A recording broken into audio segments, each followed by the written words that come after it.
श्राद्ध के विषय में मेरा यह तीसरा वीडियो है। मृत्यु के बाद या तो आत्मा मोक्ष पाती है, परमात्मा में लीन हो जाती है, या किसी दूसरी योनि में पुनर्जन्म लेती है, दूसरा शरीर धारण करती है। पहली स्थिति में आत्मा जन्म मरण के चक्कर से मुक्त हो जाती है, अतः श्राद्ध कर्म की लाभ हानि उसे नहीं मिलती।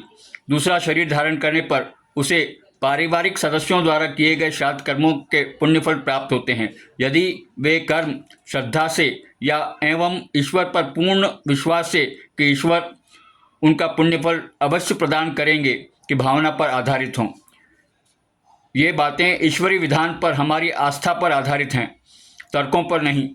समाज में दिखावे के लिए या श्रद्धा के अभाव में जो श्राद्ध कर्म, दान पुण्य या तर्पण आदि किए जाते हैं, मृतात्मा को उनका पुण्यफल नहीं मिलता।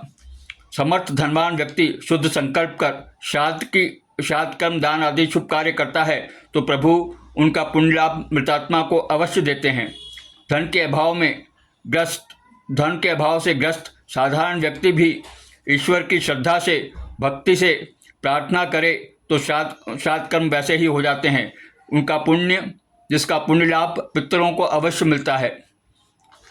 किसी कारणवश जो श्राद्ध नहीं कर सकता उसे तर्पण अवश्य करना चाहिए। तर्पण के बारे में विवरण अलग से दूंगा। श्राद्ध कर्म ऋण लेकर, जायदाद बेचकर, अपने को कठिनाई में डालकर या समाज के दिखावे के लिए नहीं किए जाने चाहिए। श्रद्धा और शुद्ध भावना से ईश्वर से प्रार्थना करने पर भी मृतात्मा को पुण्य लाभ अवश्य होता है।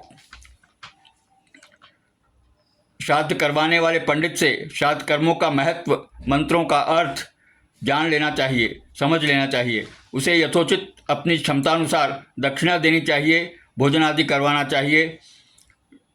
जो पुत्र माता पिता का श्राद्ध कर्म या जल से तर्पण भी नहीं करता, वह अज्ञानी मूर्ख कुपुत्र होता है। मृतक की पुण्यतिथि पर यथासंभव संक्षेप में विधिपूर्वक श्राद्ध, दान धर्म, अन्न वस्त्र दान का दान देकर तर्पण करने पर पितर तृप्त होकर आशीर्वाद देते हैं। मन ही अच्छे बुरे कर्मों को करवाता है।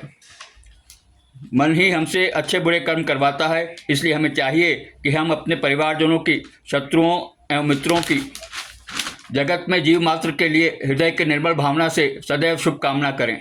आशा है आपको यह वीडियो पसंद आया होगा। कृपया मेरे चैनल को सब्सक्राइब करें और बेल आइकन को दबा दें।